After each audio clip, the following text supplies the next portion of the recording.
Hello and welcome to Making Comics, the new podcast about making comics. This is part 2 of the Making Comics episode with Nate Simpson. Now, just to get you up to date on what's going on in this conversation, in case you didn't listen to the first half, which I strongly suggest you do, because this will make no sense probably. It probably will, but it still would be much better to listen to the first half.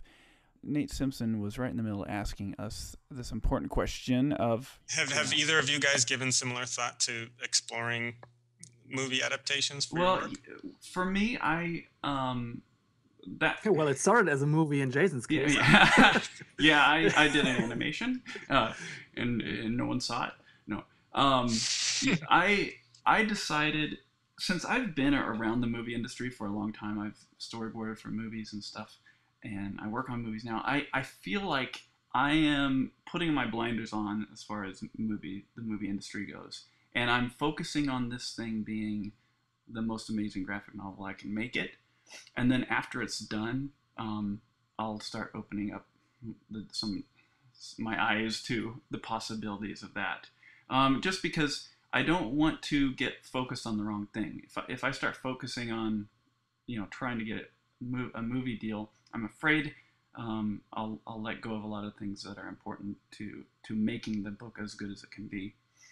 And I mean, it might be dumb, but that's the way I've approached it from the start. I mean, when I started doing the graphic novel, I was like, I don't know how I'm going to get funding for this, but I don't care. I'm just going to focus on getting the book done as beautifully as I can. The page is done, the story written, and then sure enough, the money came when I needed it. So in the same way, I think I'm trying to approach that. I would love to be able to sell the movie rights to it, but I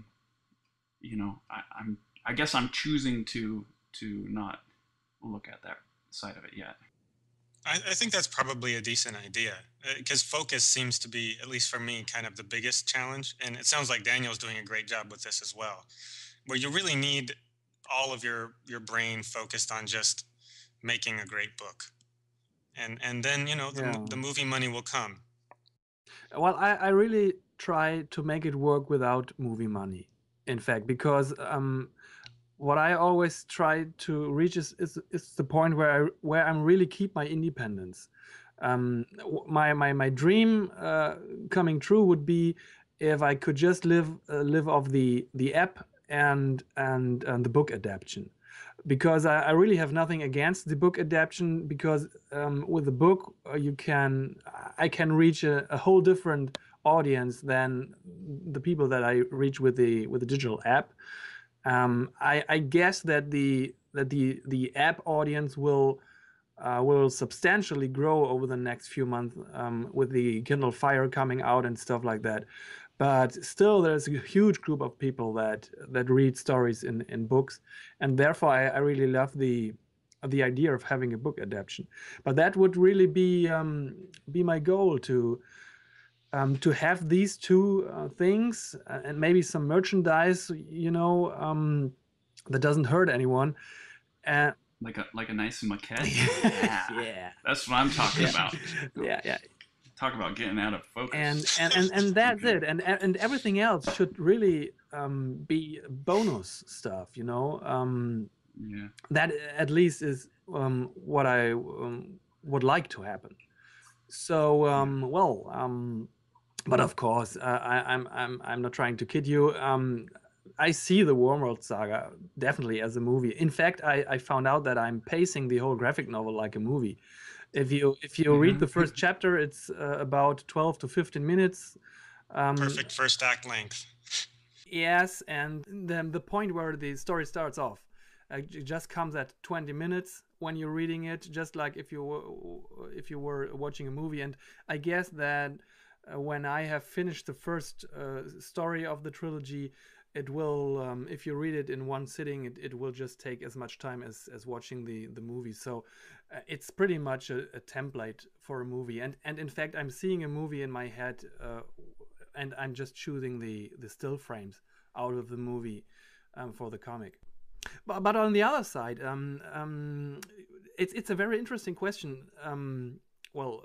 It might sound a little bit crazy to have the problem. We can't make a movie because the story isn't told in the graphic novel yet. But it's really, you have to think about stuff like that.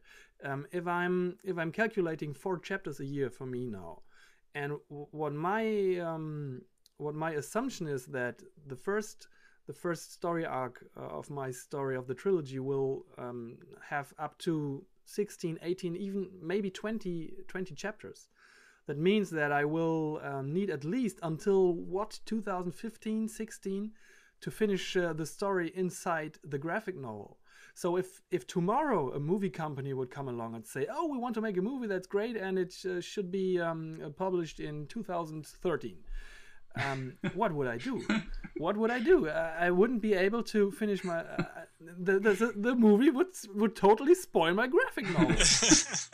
Well, I mean, as Scott Pilgrim showed, you don't have to have your book completely finished for them to start working on it. Just have a couple assistants. Yeah, but what's and not only that, but the book can end differently from the movie. That's true. As I'm discovering with Warner Brothers, I think it's a nice to have that I would have my comic finished, but I've given them a synopsis of the story arc, and they can pretty much take that ball and run with it. But sometimes I think, well, the best thing that can happen is you have finished your story, well, like all the novel authors do. They write their novel, it's a complete story. Someone thinks, oh, that's going to be a great movie, let's do it. And that's very easy because you have finished your story and they can make a movie out of it. And in the case of a graphic novel, which may take a lot of time and a long time to be finished, it's really a weird situation to think that a movie may be made out of it before the actual story is finished as a graphic novel. And like you said, the movie's different from the story. And the crazy thing is that the movie will be watched by millions of people, and only a fraction of them will read the graphic novel. And the original vision is completely distorted. Yeah. Right. So I can see that. Although you will also see a lot more graphic novel sales as a result of the film coming out. People will be like, how did this actually end? How did this actually go?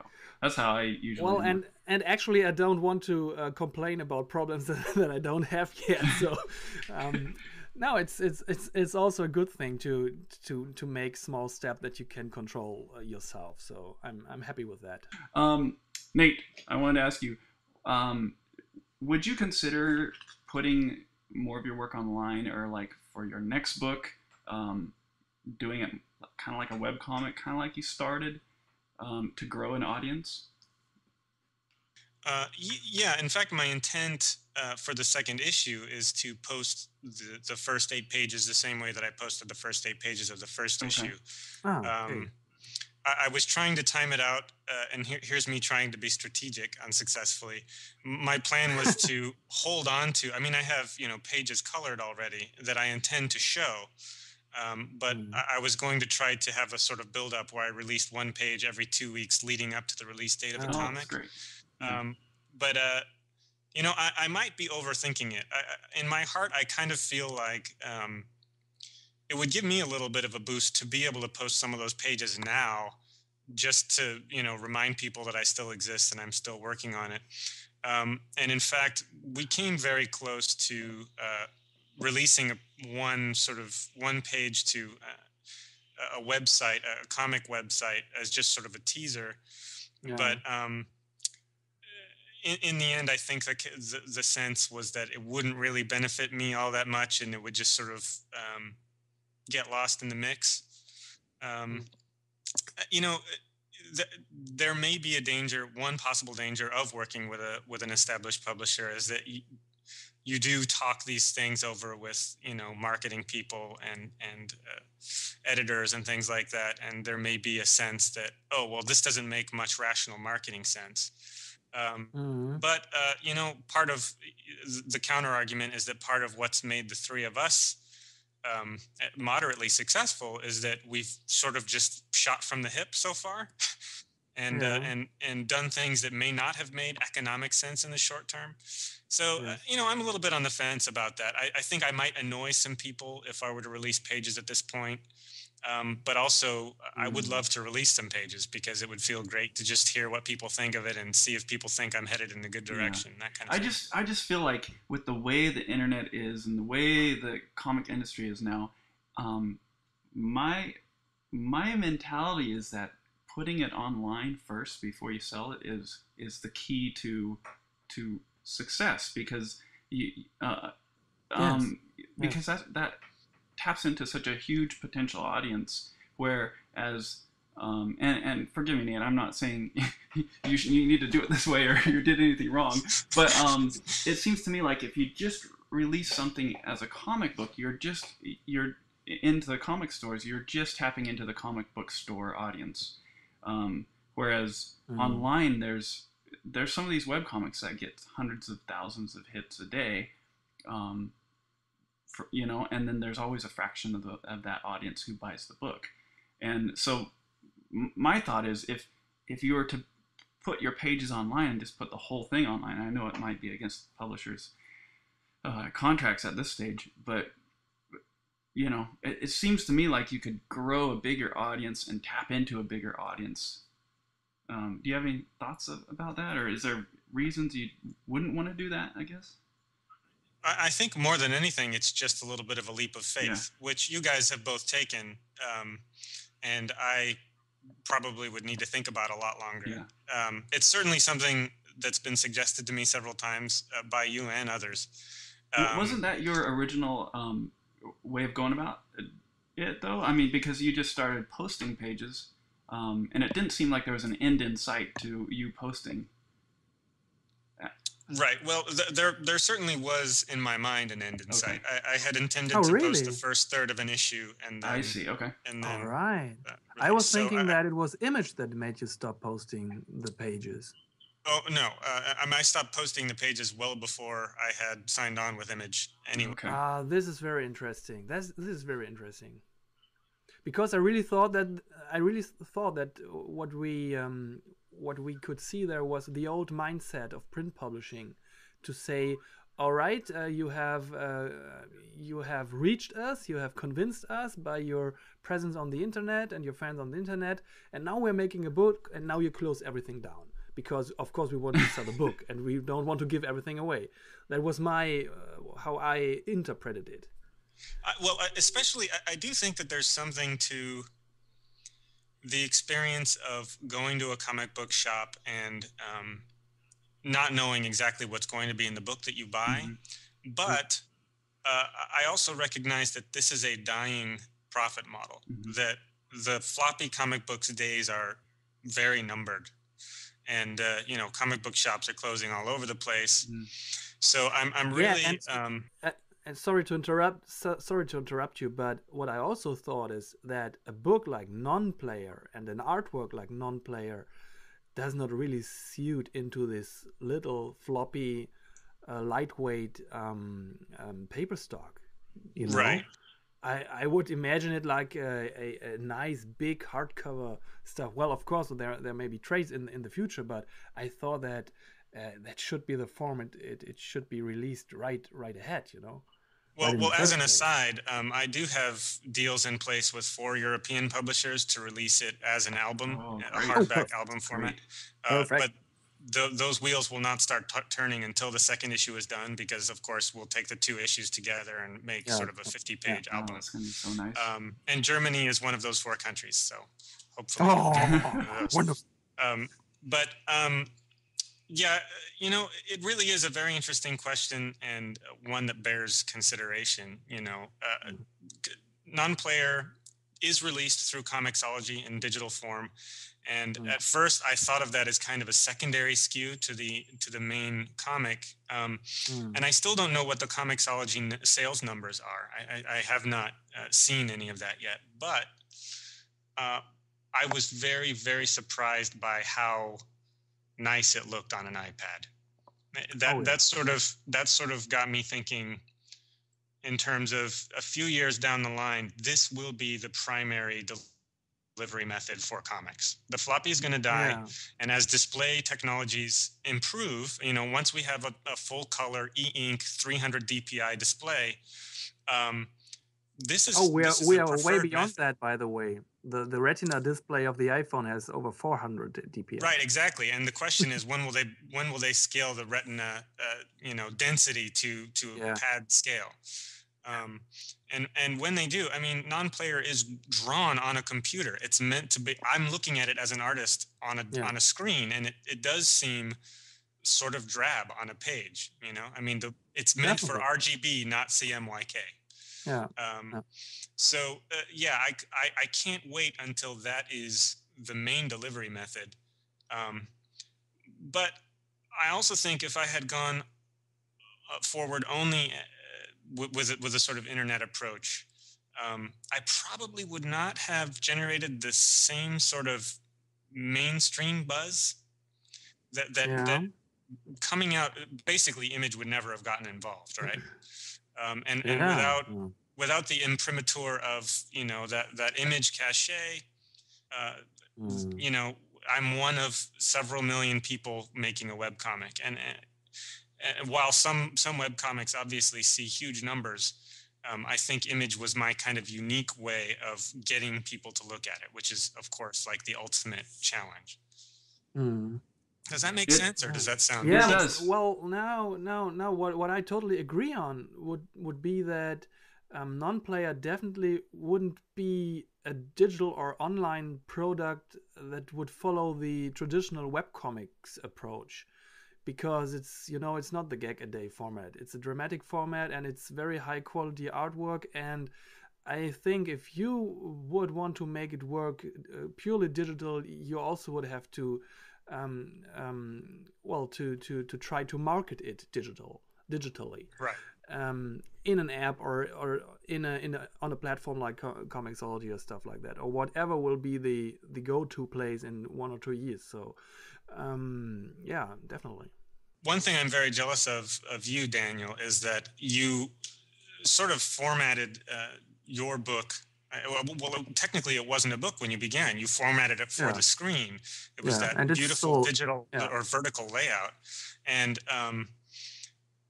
it was so perfect for the medium. You were thinking ahead so intelligently. Whereas I think there's some sort of legacy material in my brain that I've had a dream since I was a kid of making a comic book, right?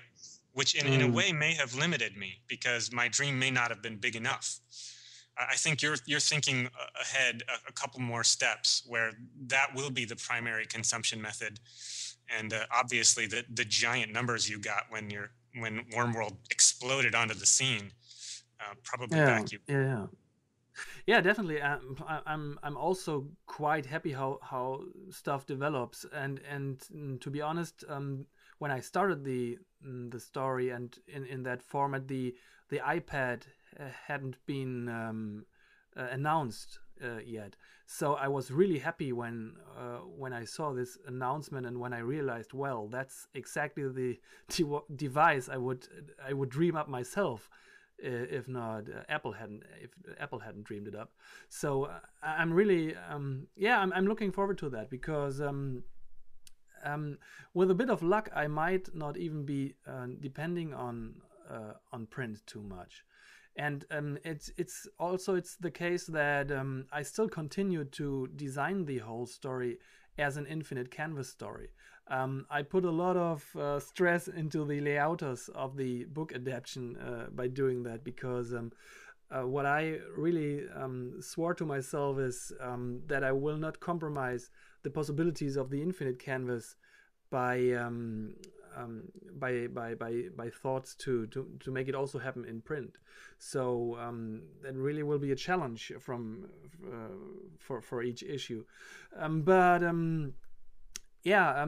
think this is a big question, the digital marketplace, because I think we're not talking about do I do print or do I do a webcomic. The question is, how will digital distribution and digital sales develop?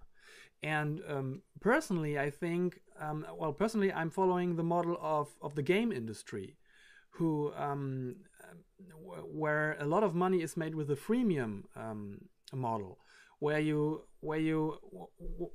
can see it in the Wormworld Saga app itself. You can read the whole story for free inside the app. It's not just a free app to download and then you have to purchase every chapter to read it. No, you can download the chapters for free inside the app, and it's only the special content that costs you money. And that's the model that that the game industry is doing with browser games and stuff like that.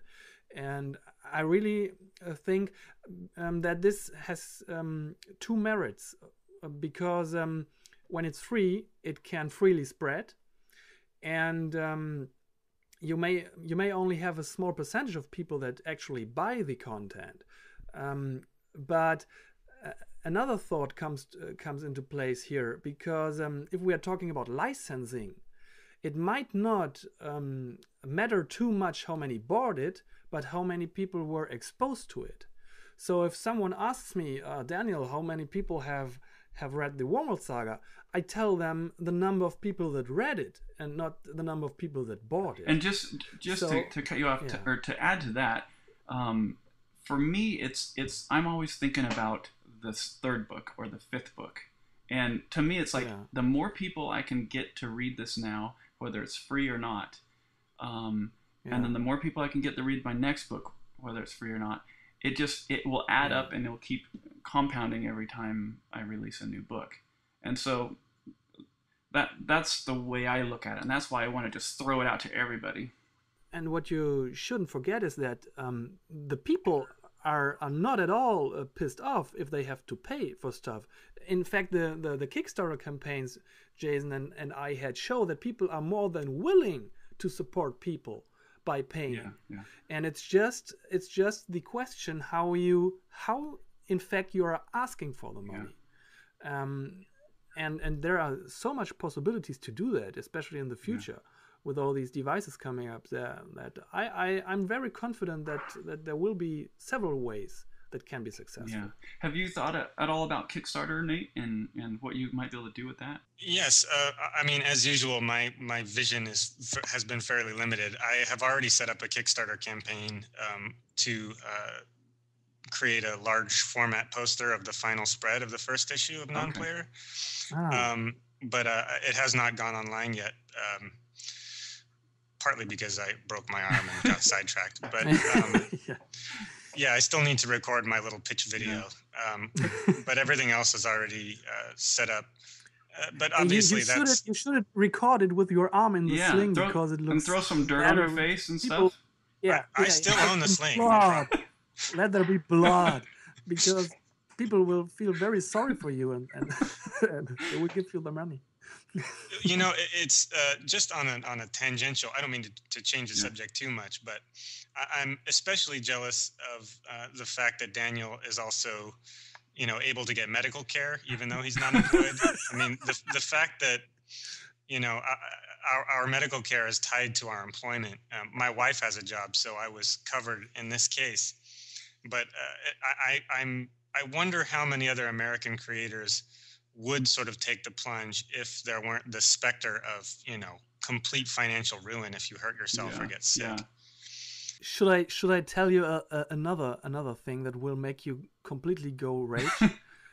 Sure. 2 days ago, I received an accept form from it's called the Artist Social Fund of Germany. What? And yes, Germany says that if you're an artist, and you have to prove it to them, but if you're an artist, we will pay the half of your health care and the half of your social care, just like a normal employer would do if you would be employed. So that's just crazy. And I got accepted into that program, and I'm really happy about it, because for a nickel and a dime, I receive health care, social care, for the rest of my life. No, for the rest of my artist life. That's great. Hopefully one and the same. Yes. Yeah, you're right. Hopefully. Now, you're totally right. That's very important. And, well, on the other hand, no, there's no other hand. It's crap to not have. Sadly, I sidetracked us from what was a very interesting topic of discussion, which is, monetizing this stuff and exploiting the internet and in useful ways. So who was talking when I interrupted? I don't remember. I don't know. Probably one of the three. It was either me or Daniel. No. I guess you were talking about your Kickstarter campaign, and then you had your accident. Right, exactly. So, but obviously this Kickstarter campaign, I mean, making a poster, I noticed that at least Daniel, you have a little poster operation going on with, these beautiful little stamps on them. And, and your posters look great, Nate. I mean, you really have some nice posters that you could definitely sell. Oh, yeah. Thank you. Really nice. I have been selling. Yeah, I have the first 4 pages. I authored all the pages of the comic, with the speech balloons on a separate layer, so that I can use the artwork again for other purposes. So nice. And yes, I have been selling the first 4 pages through my online store. Okay, good. Which nonplayercomic.com. Just click on store, and they're $10 a piece, 11 by 17. But I should add that is not that's not a major revenue stream. It's nice. It definitely helps us eat out every once in a while. But I don't know what your experience has been, Daniel. But it hasn't really been supporting us. It's been more of a nice little frill. Oh, that's a very interesting thing, because right at the moment my print sales are pretty down at the bottom, which and maybe they will going up for the Christmas season. That's my experience from the last years. But what I know is that in order to make the prints into a considerable revenue stream, I would have to have much more hits on the website. And in order to have a constant high traffic on the website, the whole project had to be structured in other ways. Because right at the moment, it's structured in a way that I have a huge peak of traffic when a chapter comes out. Well, I had this one time, so I don't know if it will be the same with chapter 2. I really hope so. But of course, when you're waiting a year, or when you have a website that it doesn't change for a year, the traffic dies down pretty quickly. And in fact, I am amazed that around 500 to 1,000 people come to the website every day, although it hasn't changed in the last 10 months. So and I'm really curious to find out what happens when I now go to the new release schedule with a chapter every 3 months. That will be very interesting to find out what effect this has on the traffic and on the print sales. When the high peak in January and February occurred, I had really amazing print sales. About what I just want to put out a number here. About 3,000 euros of print sales in 1.5 months, which if I yes, it's about $5,000, and if I could sustain that over a whole year, I could probably live out of prints. But as I said, in order to achieve that, I would have to completely restructure the whole thing, and I really don't see that, especially because I'm doing the prints on my own, and in fact I don't want to raise the number of print sales too much, because it would so much work mean more work for me. How much time did you spend, say, per week packaging and shipping stuff during that peak? Oh, well, that's a good question. I can't really measure it, because it was always in the little spare time you had.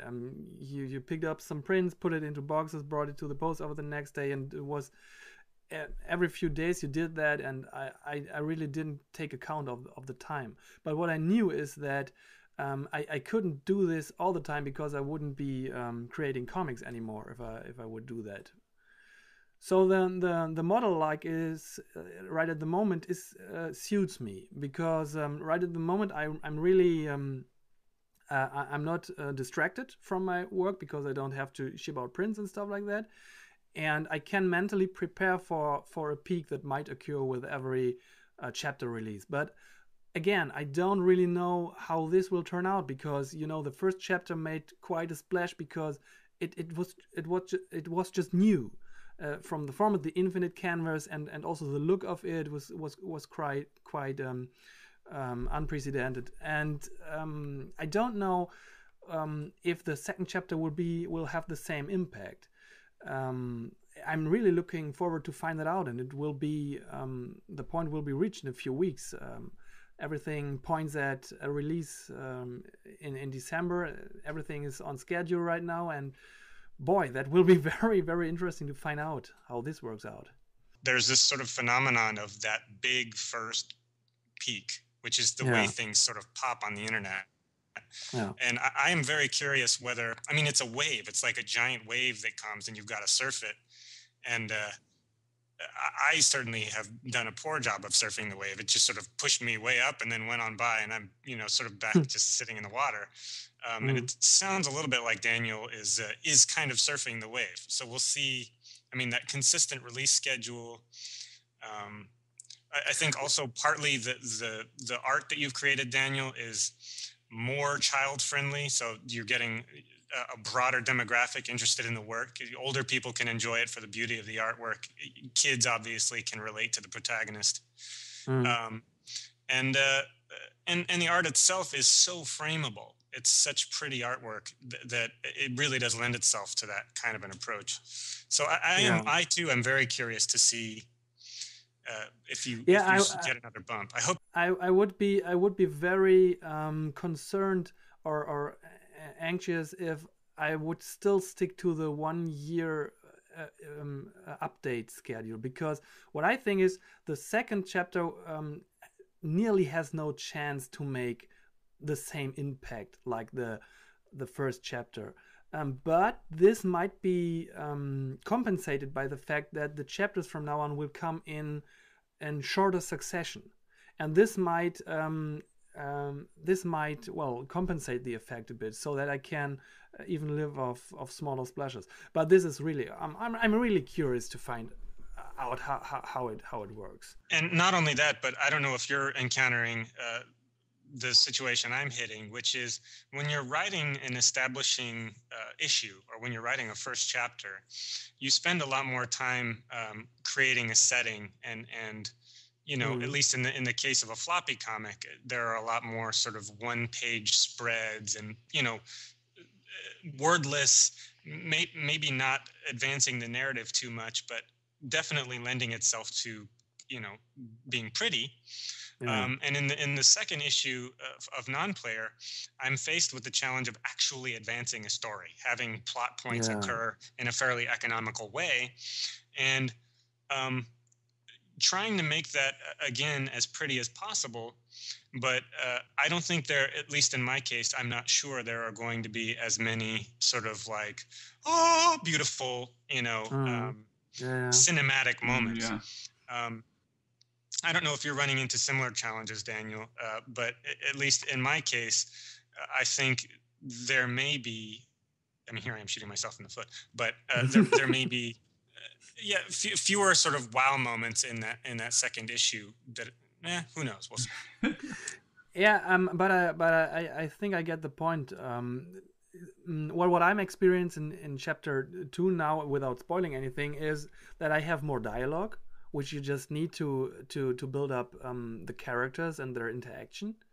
But what I sort of found out, or what I'm beginning to find out, is that there are several ways to get further in the story, and there's a lot of physical ways to get to have story progress. In the second chapter, I have a segment where there's where there are several steps in the story that without dialogue, that are just telling by showing, and physical action leads to progress in the story. And of course you have the parts where character interaction and dialogue gets you further into the story, and I guess if you manage to have a good mix of that, then you're on the safe side, because it doesn't get boring then. And in the physical parts, you could also call it maybe action sequences or something like that. you have a lot of opportunity to show all the nice atmosphere, because you have no word balloons. You can show nice backgrounds, and I think that works quite nicely.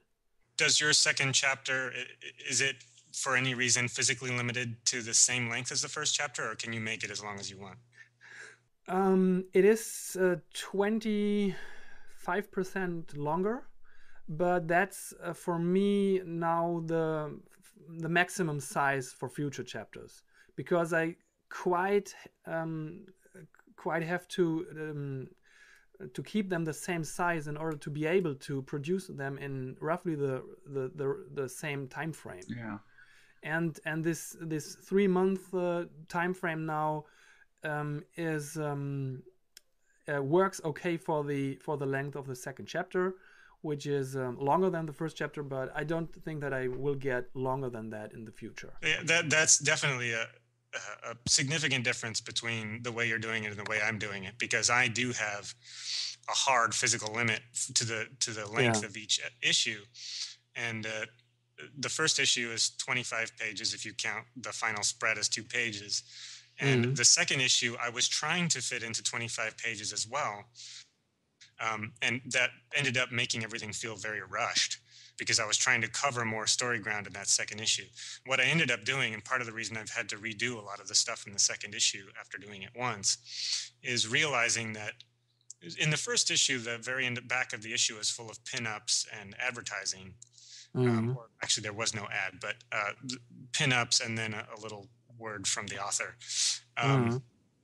But the second issue, in order to, after writing it to fit into 25 pages again, I ended up expanding it to fill those last remaining pages. So it's now a full 30 pages, pushing all the way to the inside of the back cover. Wow.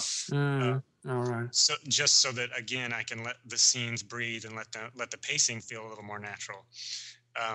But working within physical constraints is a new challenge for me. I find myself envying your ability to literally physically expand the way something is presented vertically so that it reads more organically. Yeah, but as I said, my boundaries are not the physical page, but it's the time that I have to produce a chapter. And what I know now is that my original chapter 3, for example, is very likely to be divided into 2 chapters, because I don't think that I can fit all the story progress into 1 chapter, and that I have the same problem, so to say. It's just the source of the problem is just different. Right. Also, though, even looking at the very beginning of your first chapter, the way that you sort of pan down the sky and you see the airplane flying and all that stuff, it's not so much a question of how much labor you're putting into it as how much physical space you can take up, even with a single image.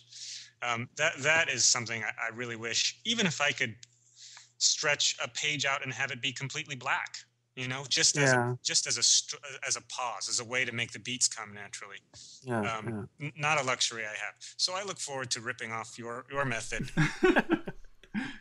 I think you're welcome. I think I have the since I'm self-publishing it and just doing it completely on my own, I've been really able to just have empty pages and push chapters as long as I want them, or short. Like my second book has 4 chapters, and some of them are super short and some of them are super long, and I think that's been the most freeing thing, and it's probably similar to what you're experiencing, Daniel, with the infinite canvas type thing.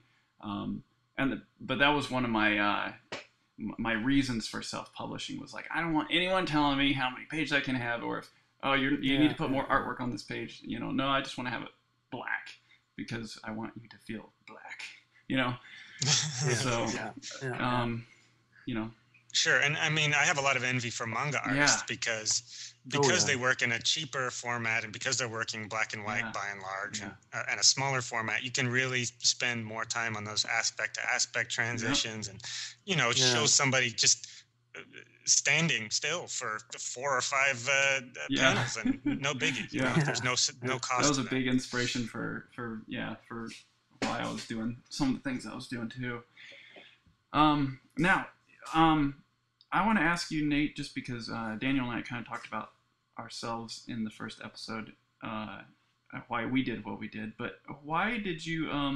What initially drove you to do this? To decide to quit your job? And because you didn't start on this before you quit your job. You quit your job and was like, I'm giving a year to this. I'm gonna make a graphic novel. Why? What's the reason behind all this? Like, what does it mean to you? Well, from what I heard of the first episode that you guys did together, my reasons were very similar. I actually did not quit to work on non-player. I had my big personal project that I'd been tinkering with for over a decade, just like you, okay. Jason. And it was this, originally it was going to be a comic, and it was called Gordon and the Star Eater. And it was this giant galaxy-spanning space opera cast of thousands. I remember reading about that. I remember that, yeah. Right. And it maybe suffered from a little bit too burdensome of a backstory. I spent 10 years building a universe and thinking of it more in terms of scenes than in terms of story progression, so that I had to have the cool space battle. One thing I've discovered, when I'm not really paying much attention to story structure, what I end up doing is rewriting Star Wars by default. I think a lot of writers sort of fall into that, because there is that whole hero's journey thing of, there's a structure there that I think gets emulated a lot. So that's what Gordon and the Star Eater was. And the thing that made me leave my job, in fact, was my wife bought me a collection of Miyazaki storyboards for Nausicaa, the Valley of the Wind. And I don't know if you've seen these storyboards, but pretty much shot for shot, they are what ended up in the movie. It's one man working on his own, no compromise, It seems to be a general approach in anime production, that the director draws a storyboard version of the film first, and then the crew is producing that. Right, and the results are so undistilled. It's such a pure creative expression. And I thought, much as you guys thought, why am I spending all my time? I mean, I've been working in games since 1993, and I've spent, close to now 2 decades working on. Even when the games I worked on did end up getting finished, which was relatively rare. I know the problem.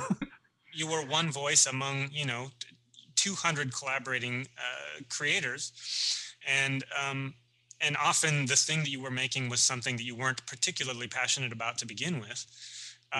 So, coming from that background, as all of us probably feel exactly the same way as artists, we're really curious what would happen if we were able to go in our own direction and not worry too much about anyone else's input or budgetary compromises or, fitting your vision into a box that someone else has created. So when I left my job, I was thinking, I want to be Miyazaki. And so I started working on a screenplay for Gordon and the Star Eater. It was a film-length screenplay, and I was going to make an animatic out of the storyboards and actually have, an hour and 30-minute film of still images that was the Gordon and the Star Eater movie. And I spent the first almost 6 months, which is, if you go back on my blog, it's actually chronicled on the blog, writing this screenplay, and then slowly discovering that it was horrible. And and there was this sort of moment when I was going for a walk with my wife, and I realized, wow, we've sunk 6 months of our savings into this, and it is dreadful, and I don't know what to do. And it's a very naked, very awful feeling to have. And that night, I just sort of gave up. I just thought, well, I'm done. I'm going to go get a job. That was my shot. And a friend just sort of suggested online, actually on the blog, you can see the comment where he suggests, my friend Ray Lederer suggests, why don't you try out a comic? Like, maybe this doesn't have to be a movie.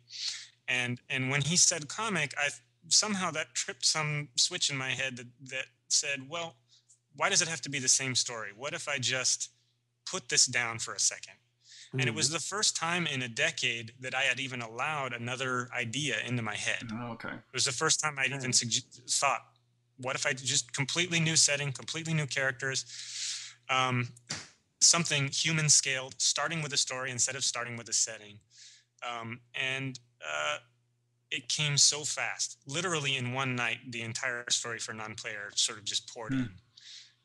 There must have just been a huge amount of back pressure, these ideas sort of circulating in some cordoned part of my brain, and they were just ready. So, and then that was sort of my liberating moment of, okay, forget a movie, let's make a comic. Yeah. Wow. The funny thing is that Miyazaki did a Nausicaa manga too, in order to get his story through, and the anime came after that. Mm-hmm. And what's also is funny, and I found that out because I bought a little Japanese edition of Miyazaki comic, which is called The Journey of Shuna or something like that. And a lot of the elements in that comics you find in all the Miyazaki movies. You find the riding mount of the protagonist in Princess Mononoke. You find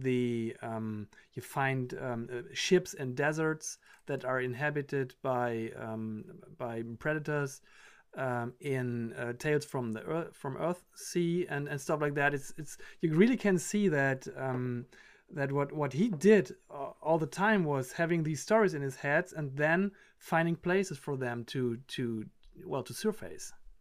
Right, and it's somewhat inspiring to know that he was, a fairly low-level animator in a large company and probably going through a lot of the same personal torture we were. And he was not a young man when he finally branched out and started doing his own stuff. So it's never too late. Yeah, he was over 40, I guess. Yeah. So we're actually getting started early. We're spring chickens. Yeah, we're lucky. Do either of you find it interesting that we're all kind of hitting this whatever turning point in our lives at roughly the same age? And do you think that age plays a role in our decision to do this? That's really interesting. Yeah, I haven't thought of that. In fact, I was just telling my wife that I feel like I'm old to be going in this direction.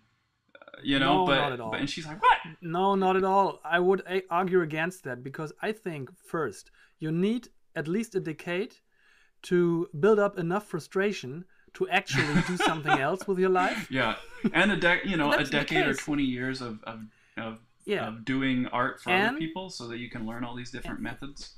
That helps too. And you actually have to live for a few decades in order to have an interesting story to tell. Interesting, yeah. That's very important. Yeah. So you're saying if you were just handed a whole pile of money when you're 12, you wouldn't be able to write anything good?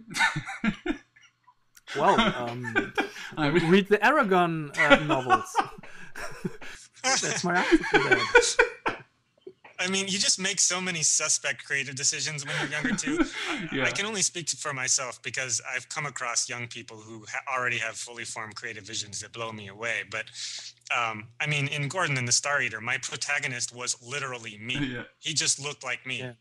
And it was pretty much all about, like, girls not really being into him. And I mean, it's sort of like a diary that just happens to happen in a space opera. It's dreadful stuff. If I had started 5 years ago, or let's say 7 or 8 years ago, I would have created a story that would mimic Star Wars and all the 80s adventure movies. And then after I discovered the Ghibli movies, my whole understanding of story totally turned, and what I'm creating now is a combination of two, a combination of a classic Western style fantasy approach with an Eastern style anime approach. That's what I'm trying to do now, and I would never have been able to do that 10 years ago because I just hadn't seen enough of different ways to tell a story.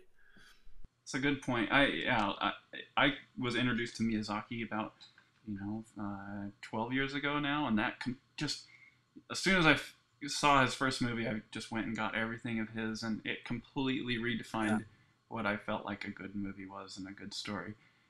And yeah, Yeah. I pull from Miyazaki stuff. I pull from a lot of manga and then of course some American stuff too, and European. We're definitely like coming from from an interesting generation too, where I think we're sort of the first generation to really have maybe equal exposure between manga and Western story structures. And the young kids, I think, maybe have a little bit too much manga. Like I see a lot of younger American artists who are just, you know, making manga, and it looks kind of inauthentic to me. But you know, I think have a pretty good balance of influences. Yeah. Hopefully. We'll see. We'll see if we make $1 million next year. We'll see. No, just joking. It's always about money, right? No, sorry. Yeah. Either this podcast will be looked at from the future as like this amazing meeting of three, you know, like Spielberg, Lucas, and who wants to be Michael Bay? Not me. No, not me. That's a nice thought. I often do that. I often ask the question to me, the point where you are now. How will you look at that 10 years from now? That was a very nice strategy back in school when I had received back a very very bad test, and the normal reaction is, oh no, I have a bad test result, and what will my parents say, and all that stuff. But what I did then is that I asked myself the question: in 10 years, will you really be worried about this test, this biology test? Is this really what shapes your life and you're gonna give all the fate? kids bad ideas, Daniel? They're gonna be like, in 10 years, teacher, does it really matter? Well, are you able to look back on today with the same detachment, Daniel? Well, I don't care about the biology tests of my school years. But I'm talking about 10 years from now. Or are you applying the same method when you're trying to detach yourself from your current worries? Yes, in some ways. Well, what I occasionally do is I take I write a little. No, it's not a diary. It's like I take production notes, and normally or a year ago it was just story ideas and ideas about characters. But when the whole going live on the internet stuff happened, I started to put experiences and emotional stuff into it too, and it's pretty much that by now. It's a diary. And when I read my diary from a year ago, just before the start of the first chapter, it's really, really entertaining for me to read the thoughts of this guy who wasn't sure if all the time he put into this first chapter would be recognized in any way. And all this stuff, it really makes me smile today. And from that day on, I really decided to make this diary happen. To at least one time every month, write into the diary, because I want to be able to read that in 5 or 10 years, because that's a nice thought for me. Yeah, and it's easy to forget how much the scale of your ambitions changes over time. I sort of have the blog, which also, in a sense, is a public diary. And, you know, going back and looking at sort of the things that I was fantasizing about even a year and a half ago, about my biggest dream was to have Mike Mignola, like, acknowledge my existence, or to have, I said, if Brian Lee O'Malley were to, like, you know, just to be able to talk to him as a peer. And then, you know, Brian Lee O'Malley tweeted about non-player, and I was like, wow, this is it. I made it. Like, what do I do from here? Yeah. But I of course, also saw this photo with Mebius right. having your non-player in his hands. That was the killer. Yeah, that blew my mind too. But it is interesting how you never arrive. It's very interesting how as you accomplish the things that were formerly your biggest dreams, you know, you do make room for new desires. It turns out. Yeah. It keeps going. Yeah. Well, Nate, I think we should probably wrap it up. If there's anything you want to plug, or websites, or what, maybe the name of your new book you're writing, or I don't know, anything you want to talk about before we try to cut it off, that'd be great. Well, as far as the new book is concerned, I'll just keep it on the down low for now, because we don't even have a publisher yet. Yeah. Okay. But All right. Is there any thought of putting it online releasing it for free online? well, you've certainly planted the seed, so Very good. I'll continue discussing it. I'll start blogging Great. about it. No, I'll set you up with a website. No. As far as plugs, Non-Player issue 2 should be out in early 2012. Okay. I was tracking to get it done at the end of 2011, but obviously hurting my shoulder kind of threw a monkey wrench into those plans. But I am making progress now, and it is focused progress. So that should be out soon. Keep your eyes peeled for that. And if you want to get a poster, or you want to link to my occasionally updated blog, you can go to www.nonplayercomic.com. And that's sort of my central collecting spot for all things non-player related. Mm-hmm.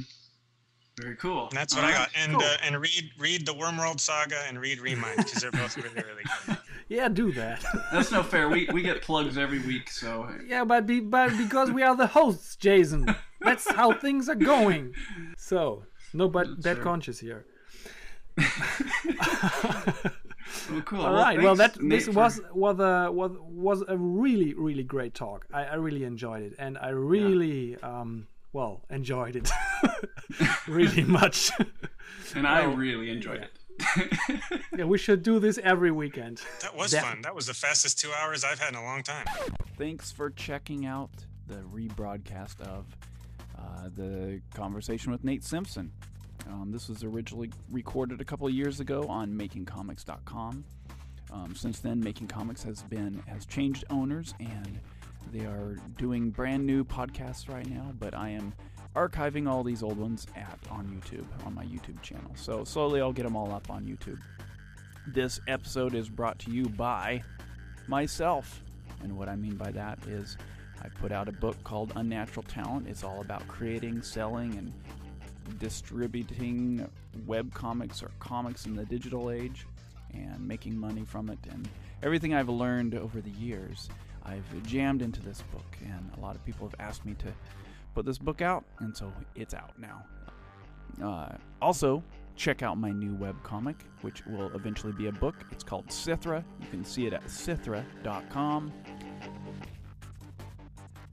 And also, I'm posting a lot of sketches and thumbnails and behind-the-scenes stuff on my Patreon account. So, you can find it all at sithra.com. Thanks again. Peace!